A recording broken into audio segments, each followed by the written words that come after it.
가장 풍요롭게 자란 세대가 가장 독하게 지갑을 닫았습니다. 2025년 대한민국, 이상한 일이 벌어지고 있습니다. 명동거리의 술집들이 하나둘 셔터를 내리고 강남 클럽가엔 텅 빈 좌석이 늘어납니다. 반면 필라테스 스튜디오엔 20대가 넘쳐나고 카페, 도서관 할 거 없이 미래를 위한 공부에 빠져 있습니다. 이들은 누구일까요? 바로 무한도전을 보며 자란 무도키즈입니다. 하면 된다는 낙천주의와 부모 세대의 풍족한 지원 속에서 성장한 이들이 지금은 노바이 운동, 즉 아무것도 사지 않기 운동의 선봉에 서 있습니다. 흥미로운 건 이들의 변화가 단순한 절약이 아니라는 점입니다. 물질적 풍요가 더 이상 특별한 즐거움이 아닌 세상에서 태어난 이들이 이제는 정신적 가치와 자기 성장에 집중하기 시작했습니다. 소비의 방향이 완전히 바뀐 겁니다. 지금부터 풍요의 자식들이 왜 새로운 가치를 추구하게 됐는지 그 이야기를 시작합니다. 2024년 소상공인시장진흥공단 발표에 따르면 전국에서 폐업한 자영업 1위가 무엇인지 아십니까? 바로 호프집과 간이주점입니다. 한 해 동안 무려 1만 2천 곳이 문을 닫았습니다. 회식 문화가 사라졌다고요? 아닙니다. 더 충격적인 건 20대와 30대의 자발적인 술 끊기 현상입니다. 인스타그램과 틱톡을 뒤덮은 해시태그를 보셨나요? 노바이 챌린지, 무지출 챌린지, 1달 1만 원 생활. 전 세계 젊은 세대가 동참하는 이 운동은 단순한 유행이 아닙니다. 한 달간 불필요한 지출을 일체하지 않고 그 과정을 SNS에 인증하는 이 챌린지는 2025년 들어 한국에서만 참여 게시물이 120만 건을 돌파했습니다. 오늘 커피값 7,000원 아껴서 주식 1주 샀어요. 술 약속 취소하고 홈트레이닝 3시간 했습니다. 이런 인증샷이 좋아요 수만 개를 받는 시대입니다. 그런데 이상하지 않습니까? 불과 5년 전만 해도 욜로, 즉 한 번뿐인 인생 즐기자고 외치던 세대가 갑자기 파이어족을 꿈꾸며 절약에 목숨을 겁니다. 파이어족이란 경제적으로 자립해서 일찍 은퇴하겠다는 사람들을 말합니다. 이 급격한 태도 변화 뒤엔 대체 무슨 일이 있었던 걸까요?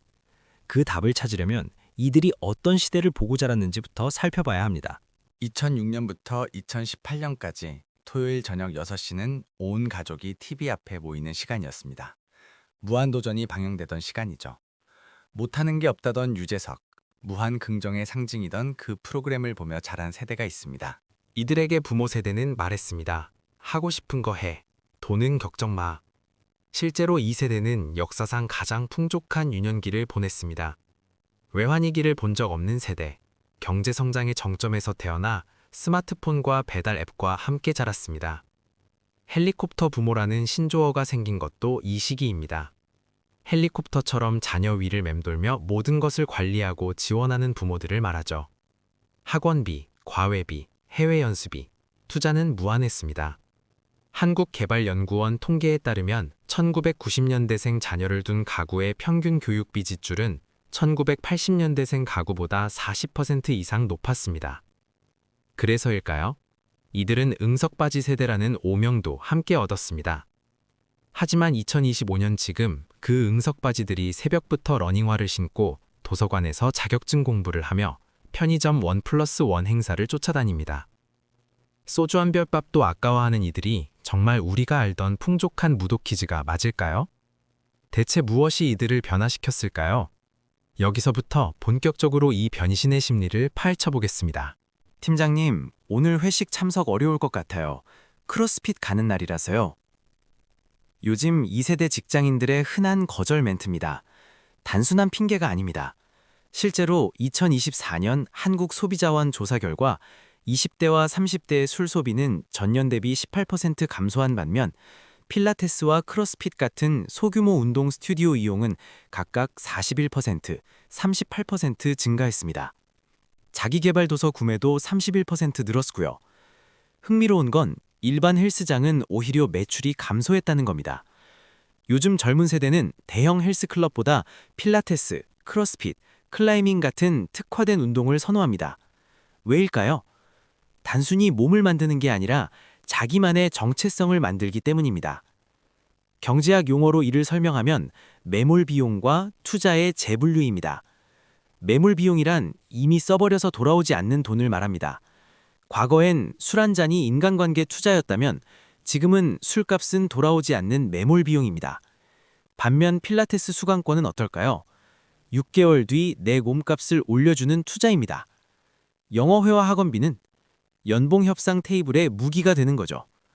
한 25세 직장인은 이렇게 말합니다. 월급 300만 원에서 술값 20만 원은 거의 7%예요. 하지만 그 돈으로 필라테스 10회 받으면 자세 교정되고 SNS에 올리면 자기관리 이미지까지 얻죠. 투자 대비 수익이 다릅니다. 이들은 소비하지 않는 게 아닙니다. 소비의 방향을 180도 틀었을 뿐입니다. 나라는 자산의 가치를 높이는 데 집중하는 겁니다. 그런데 여기서 의문이 듭니다. 왜 하필 술과 유흥이 1순위 퇴출 대상이 됐을까요? 여기에는 젊은 세대만의 독특한 가치관이 숨어 있습니다. 요즘 20대와 30대 사이에서 술을 마시지 않는 삶이 새로운 트렌드로 자리 잡았습니다. 술을 아예 못 마시는 게 아니라 의도적으로 안 마시는 겁니다. 맑은 정신을 유지하는 게 경쟁력이라고 생각하기 때문이죠. 무알콜 맥주 시장 규모가 이를 증명합니다. 2021년 200억 원이던 국내 무알콜 주류 시장은 2024년 1,500억 원을 돌파했습니다. 무려 7.5배 성장입니다. 편의점 하이트 진로 제로는 출시 1년 만에 일반 맥주 판매량을 추월했습니다. 왜일까요? 28세 마케터 김모 씨의 말이 힌트를 줍니다. 금요일 밤 술 마시고 토요일 숙취로 보내는 게 제일 아까워요. 48시간 중 24시간을 날리는 셈이잖아요. 그 시간에 온라인 강의 3개 듣고 영어 공부하면 월요일 회의에서 달라 보여요. 술에 취해 시간을 버리는 것을 죄악시하는 문화. 여기엔 SNS의 영향이 큽니다. 인스타그램 피드를 가득 채운 바디 프로필, 아침 루틴, 땀 흘린 인증샷은 성실함의 증거가 됩니다. 숙취보다 무서운 건 뒤처지는 것입니다. 한국고용정보원 조사에 따르면 20대와 30대 직장인의 73%가 동료보다 자기 계말을 덜하면 불안하다고 답했습니다. 그렇다면 이 불안은 어디서 왔을까요? 단순히 유행이나 트렌드의 문제일까요? 아닙니다. 이건 생존의 문제입니다. 충격적인 통계 하나. 한국은행과 통계청 자료를 종합하면 1990년대생은 부모 세대, 즉 1960년대생이 같은 나이였을 때보다 실질 소득이 12% 낮습니다. 대한민국 역사상 처음으로 부모보다 가난한 세대가 탄생한 겁니다. 무한 도전을 보며 하면 된다를 외치던 그 아이들이 사회에 나왔을 때 마주한 현실은 이렇습니다. 서울 아파트 중간 가격 12억 원, 대졸 초임 평균 연봉 3,200만 원. 계산해보면 밥 한 끼 안 먹고 37년을 모아야 집 한 채입니다. 취업도 마찬가지입니다. 2024년 대졸 취업률은 64.5%, 10명 중 3.5명은 졸업 후 1년이 지나도 일자리가 없습니다. 취업에 성공해도 끝이 아닙니다. 비정규직 비율은 36%에 달합니다. 무한 긍정이 무한 절망으로 바뀐 순간입니다. 한 29세 취준생은 이렇게 말합니다. 우리 부모님은 80년대에 대학만 나오면 대기업 갔어요. 근데 전 스펙 10개 쌓아도 서류 탈락이에요. 술 마실 돈 있으면 자격증 하나 더 따는 게 맞죠. 이건 단순한 절약이 아닙니다. 방어 기제입니다. 방어 기제란 위협으로부터 자신을 보호하기 위한 심리적 전략을 말하죠. 풍요의 시대가 끝났다는 걸 체감한 세대가 생존을 위해 선택한 전략이 바로 노바이입니다. 그런데 여기서 더 큰 질문이 생깁니다. 개인이 살아남으려고 지갑을 닫는 건 합리적입니다. 하지만 모두가 지갑을 닫으면 경제는 어떻게 될까요? 존 메이너드 케인스가 1936년에 제시한 개념입니다. 케인스는 20세기 가장 영향력 있는 경제학자 중 한 명이죠. 그가 말한 절약의 역설이란 이겁니다. 개인의 저축은 미덕이지만 모두가 저축하면 총수요가 감소해 경제가 붕괴한다. 지금 대한민국에서 이 역설이 현실화되고 있습니다. 서울 홍대 앞 주점 사장님의 하소연입니다. 예전엔 금요일이면 줄 서서 기다렸어요. 지금은 텅텅 비어요. 젊은 애들이 안 와요. 술값 아끼려고요. 근데 우리 가게 망하면 여기서 일하던 알바생 3명도 일자리 잃어요. 그 알바생들도 누군가의 소비자잖아요. 정확한 지적입니다. 통계청 자료에 따르면 음식과 숙박업 종사자는 전체 취업자의 9.2%, 약 250만 명입니다. 이 중 상당수가 20대와 30대의 소비 감소로 직격탄을 맞고 있습니다. 악순환의 고리가 시작됩니다. 첫째, 20대와 30대가 술값을 아낍니다. 둘째, 주점 매출이 감소합니다. 셋째, 알바와 직원을 해고합니다. 넷째, 실업자가 증가합니다. 다섯째, 소비가 더 위축됩니다. 그리고 다시 첫 번째로 돌아갑니다. 한 경제학자는 이렇게 경고합니다. 개인의 합리성이 집단의 비합리성이 되는 순간입니다. 각자 도생이 결국 모두의 파멸로 이어질 수 있습니다. 그렇다면 정말 노바이 열풍이 경제를 죽이는 걸까요? 아니면 다른 해석이 가능할까요? 그런데 재미있는 데이터가 있습니다. 한국은행이 발표한 2024년 가계 소비 지출을 보면 전체 소비는 전년 대비 2.3% 감소했지만 일부 분야는 급증했습니다. 온라인 교육 플랫폼은 34% 증가했습니다. 필라테스와 크로스핏 스튜디오는 각각 41%, 38% 증가했습니다. 건강기능식품은 22% 증가했습니다. 전자책과 오디오북은 19% 증가했습니다. 반대로 급감한 분야는 무엇일까요? 유흥주점은 18% 감소했습니다. 노래방과 PC방은 14% 감소했습니다. 담배와 주류는 12% 감소했습니다. 이게 무슨 의미일까요? 소비가 사라진 게 아니라 이동했다는 겁니다. 경제학 용어로 대체 효과라고 합니다.